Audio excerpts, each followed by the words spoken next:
Olá, boa noite. Começa agora o Jornal da Justiça desta segunda-feira, 6 de setembro. A pedido da Procuradoria-Geral da República, o ministro Alexandre de Moraes autoriza diligências para garantir a ordem pública no 7 de setembro.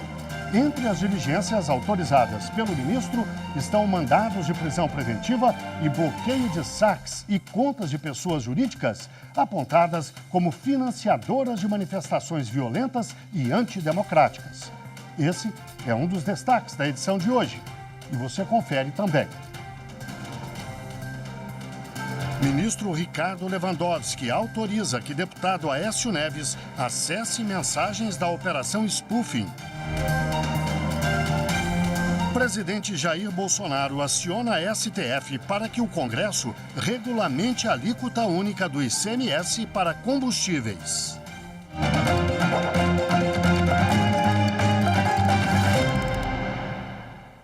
O ministro Alexandre de Moraes, do Supremo Tribunal Federal, autorizou diversas diligências requeridas pela Procuradoria-Geral da República para apurar incitação ilícita da população por meio das redes sociais a praticar atos criminosos, violentos e atentatórios ao Estado Democrático de Direito e às suas instituições durante o feriado da Independência do Brasil. As medidas para garantir a ordem pública e a regularidade da investigação criminal foram tomadas desde o domingo em inquérito aberto no Supremo.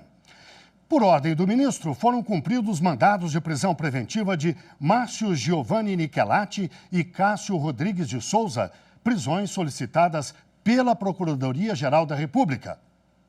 Informações demonstraram a atuação dos investigados na divulgação de mensagens, agressões e ameaças contra a democracia, o Estado de Direito e suas instituições, em especial o Supremo, justificando assim imposição da medida restritiva de liberdade. Também, a pedido da Procuradoria-Geral da República, foram expedidos e cumpridos 7 mandados de busca e apreensão, inclusive em relação ao prefeito de Cerro Grande do Sul, no Rio Grande do Sul, Gilmar João Alba. Ele foi flagrado portando grande quantia em espécie no aeroporto de Congonhas, conforme comunicado pela CPI da pandemia. Foram autorizadas buscas na Associação dos Produtores de Soja de Mato Grosso, a AproSoja MT, e na Associação Nacional dos Produtores de Soja, a AproSoja. Outra diligência determinada pelo ministro foi o bloqueio de chaves Pix e contas bancárias de diversas pessoas jurídicas supostamente envolvidas no financiamento de manifestações violentas e antidemocráticas programadas para amanhã, entre elas a AproSoja Mato Grosso e a AproSoja. Em julgamento no plenário virtual, o Supremo Tribunal Federal, por maioria, decidiu que é constitucional ato conjunto do Legislativo que dispõe sobre tramitação de medidas provisórias enquanto durar a pandemia de Covid-19.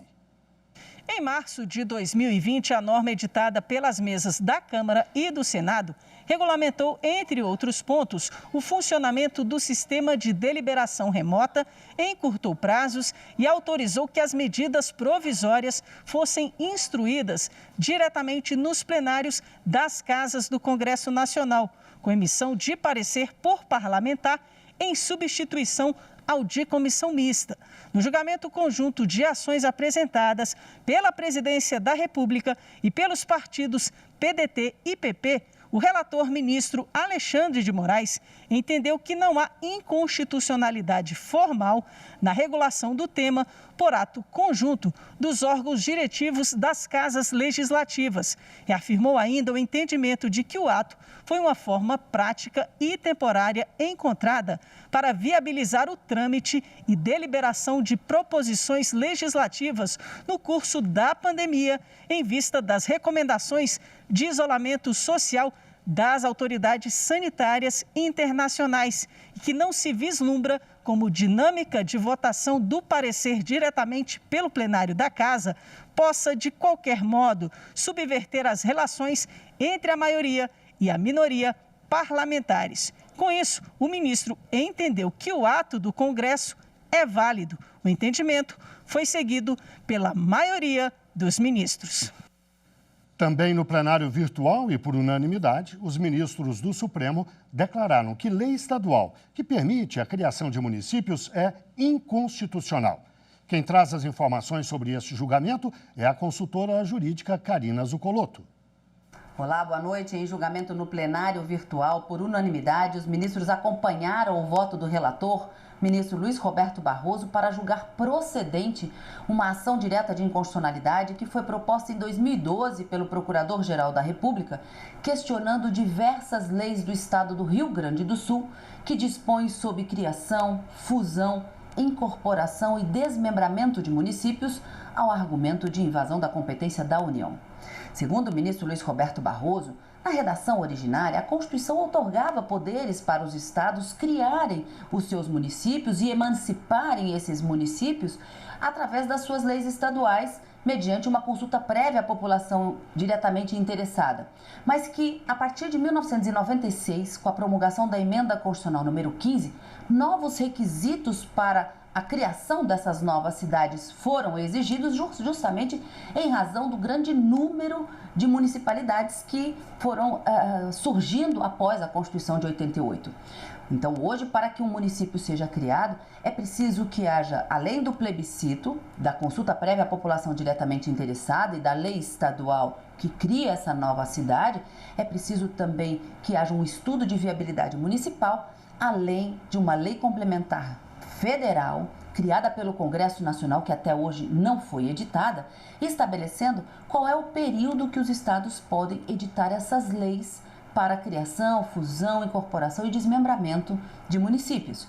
E segundo os ministros, enquanto o Congresso Nacional não editar essa lei complementar, toda e qualquer lei estadual que crie uma nova municipalidade deve ser declarada inconstitucional.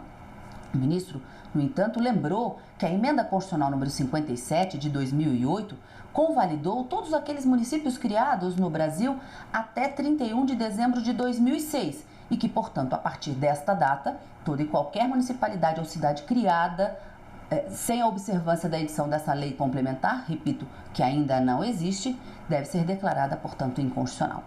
Outras decisões do Supremo Tribunal Federal você acompanha aqui na TV Justiça. O ministro Ricardo Lewandowski, do Supremo Tribunal Federal, autorizou que o deputado Aécio Neves acesse mensagens apreendidas pela Operação Spoofing. A decisão vale apenas para diálogos que não estejam sob sigilo e que façam menção expressa ao nome do parlamentar. Para o relator, o material pode, eventualmente, contribuir para o exercício da ampla defesa de Aécio nas ações penais que ele responde. A Operação Spoofing investiga a invasão de dispositivos eletrônicos de autoridades ligadas à Operação Lava Jato, como o ex-juiz Sérgio Moro e o procurador da República Deltan Dallagnol. A ministra Rosa Weber decidiu adotar o chamado rito abreviado e a ação do presidente Jair Bolsonaro sobre cobrança do ICMS dos combustíveis vai ser julgada direto no plenário do STF. Na ação apresentada ao Supremo, o presidente da República, Jair Bolsonaro, alega que a emenda constitucional de 2001 prevê a edição de uma lei complementar para definir uma alíquota única para a cobrança de ICMS dos combustíveis. Enquanto essa norma não é editada, a regulamentação fica a cargo dos estados e do Distrito Federal, o que para o governo federal gera assimetria na cobrança do tributo.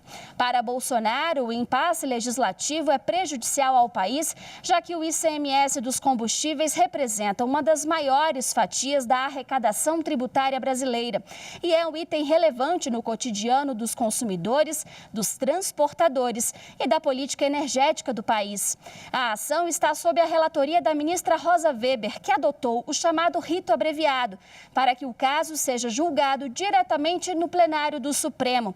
A ministra também deu um prazo de 5 dias para que a Procuradoria-Geral da República e a Advocacia-Geral da União se manifestem a respeito. E no próximo bloco, trabalhador beneficiário da justiça gratuita vai pagar custas do processo por faltar à audiência. Voltamos já.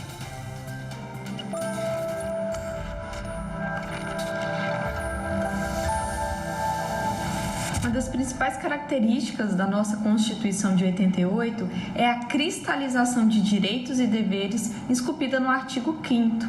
Temos uma escolha constitucional de reforçar os direitos fundamentais. Não é à toa que o nosso rol do artigo 5º é tão extenso. Deixamos de lado um passado ditatorial e firmamos a vocação dessa Constituição cidadã.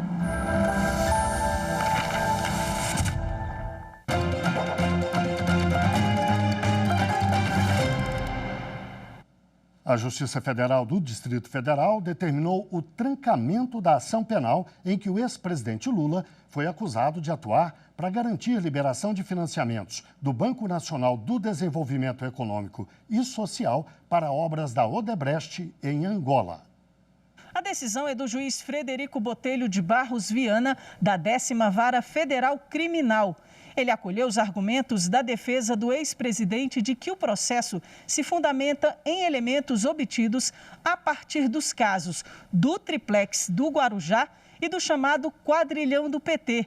No caso do imóvel no litoral paulista, o Supremo Tribunal Federal considerou que o ex-juiz Sérgio Moro havia sido parcial no julgamento e anulou todas as decisões do processo.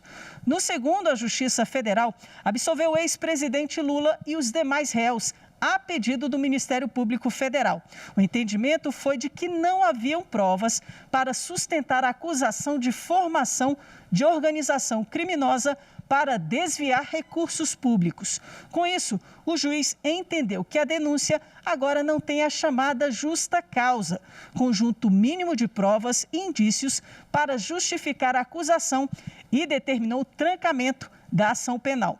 O magistrado, no entanto, afirmou que o Ministério Público Federal pode apresentar uma nova denúncia no caso, com base em outros elementos que considerar apropriados. Ainda cabe recurso da decisão. O Superior Tribunal de Justiça pediu o apoio do CNJ para que a Justiça do Rio de Janeiro cumpra a decisão sobre o Instituto Penal Plácido de Sá Carvalho, no Complexo de Bangu. A 6ª turma do Superior Tribunal de Justiça denegou o habeas corpus, mas de ofício determinou que o juízo das execuções criminais providencie a elaboração de prova técnica destinada a avaliar a possibilidade de redução da pena de um condenado por homicídio e roubo que cumpriu parte dela no Instituto Penal Plácido de Sá Carvalho, do Complexo Penitenciário de Bangu, localizado na zona oeste do Rio de Janeiro.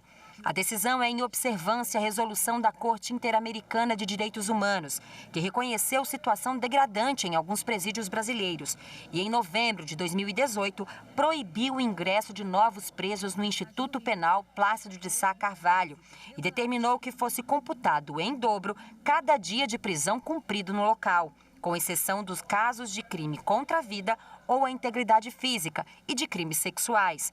Na decisão, o colegiado também solicitou ao Conselho Nacional de Justiça, CNJ, que dê o apoio necessário à Justiça do Rio no atendimento das determinações da Corte Interamericana.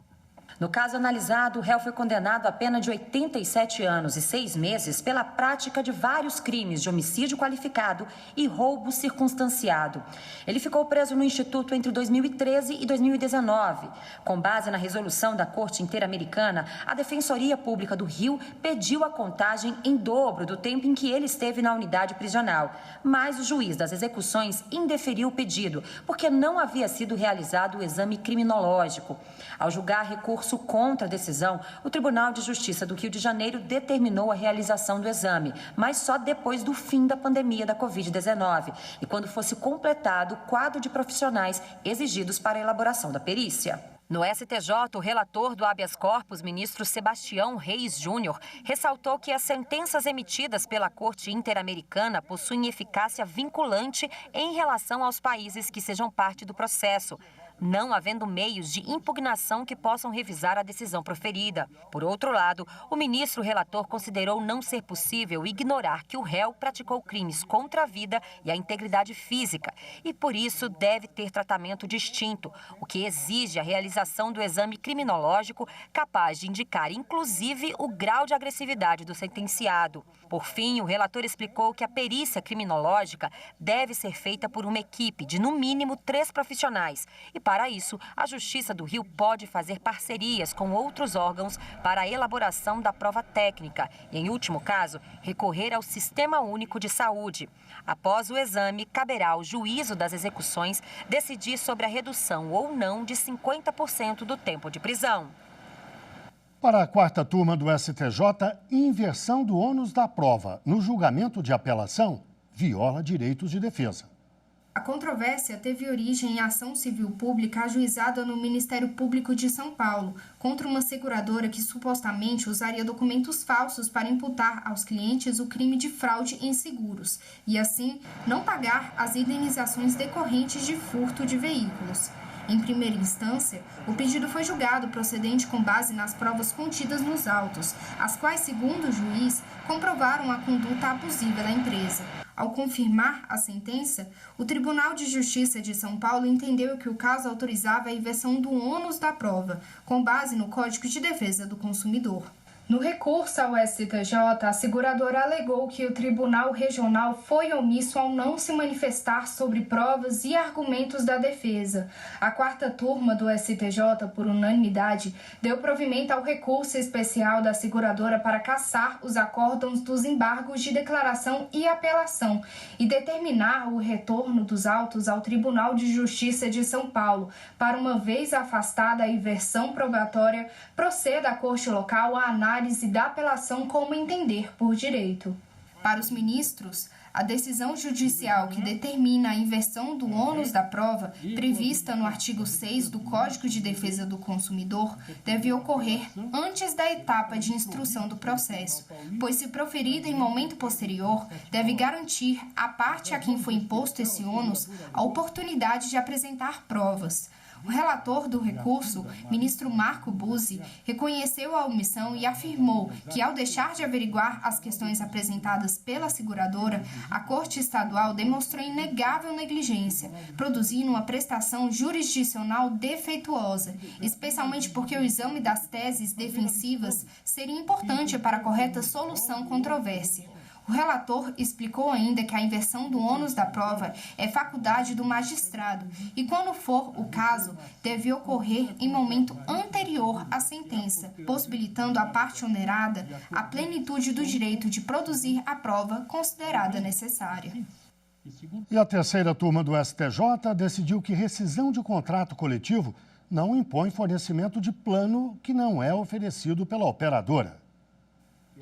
Os ministros entenderam que o fato de não comercializar planos de saúde individuais dispensa a operadora de fornecê-los em substituição ao plano coletivo empresarial rescindido unilateralmente por ela.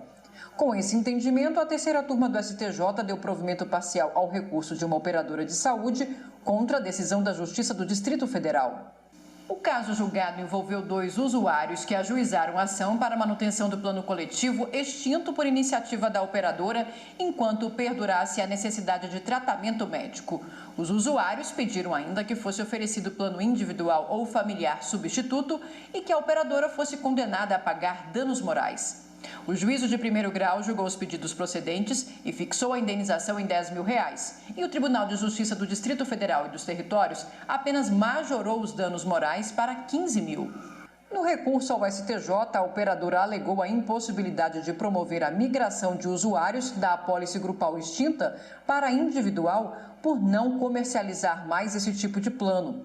De acordo com o relator do recurso, o ministro Vilas Boas Cueva, a operadora não pode ser obrigada a oferecer plano individual se ela não disponibiliza no mercado essa modalidade.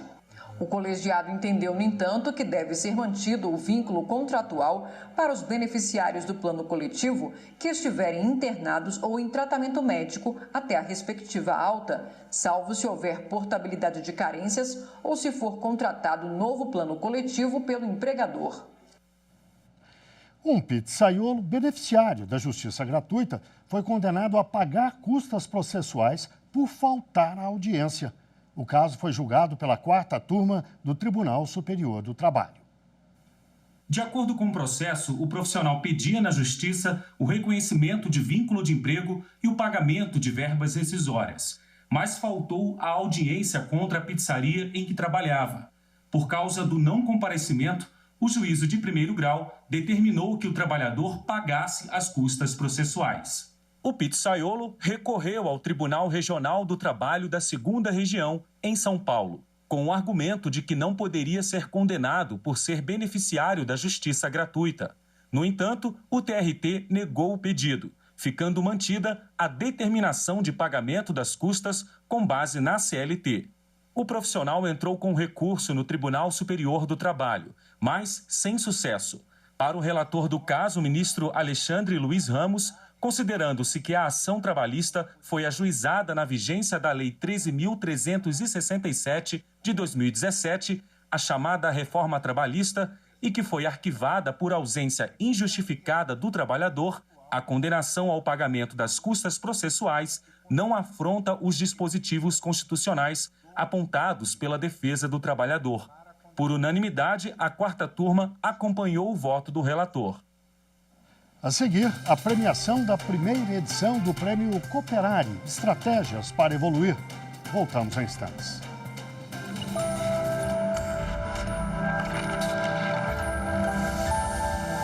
A Constituição, ela é o pacto político que norteia uma nação. Nela estão contidos os fatores reais de poder, que são as forças políticas que estão naquele arranjo. Essa é uma formulação de um autor chamado Ferdinando de La Salle, e isso demonstra para a gente a necessidade de que a gente defenda e garanta aquilo que está escrito na Constituição, não só como lei maior, mas como resultado do nosso arranjo político institucional.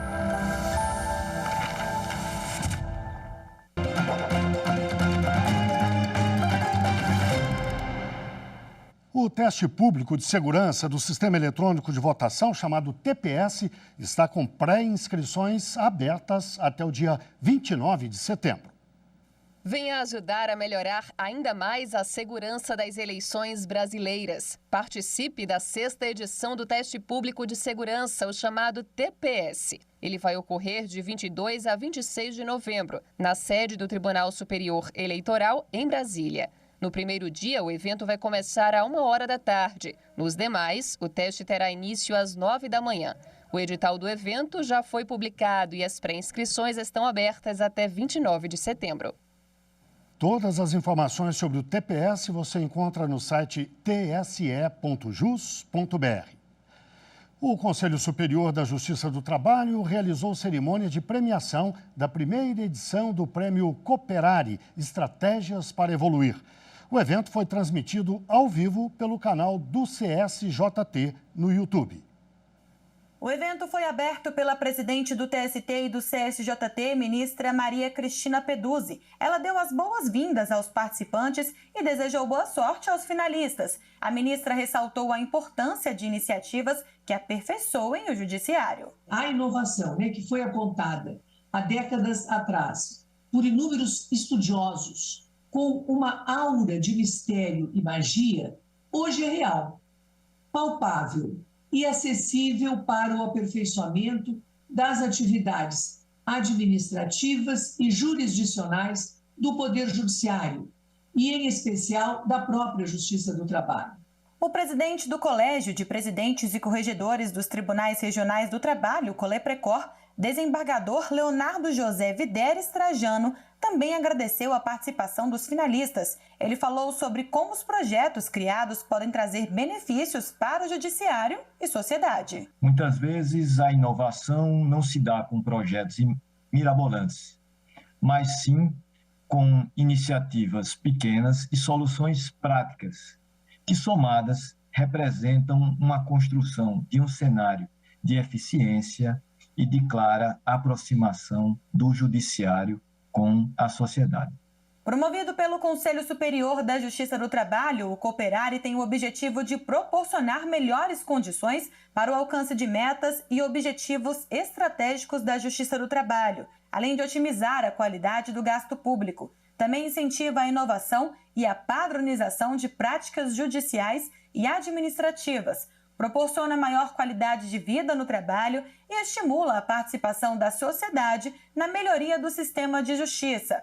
Foram premiadas as 2 iniciativas de cada instância da Justiça do Trabalho, primeiro e segundo graus, que obtiveram o maior número de votos válidos. A votação pública contou com quase 10 mil votos. Os vencedores foram agraciados com o selo Prêmio Cooperare da Justiça do Trabalho. Após a apresentação do painel Inovação no Judiciário, foi apresentado um vídeo dos finalistas do primeiro e segundo graus. Na primeira colocação de primeiro grau, foram agraciados por uma iniciativa conjunta as práticas PJE Extension, o mais PJE, da Vara do Trabalho de Palhoça, do TRT da 12ª Região, e assistente virtual da Justiça do Trabalho, a VJT, da primeira Vara do Trabalho de Taubaté, do TRT da 15ª Região.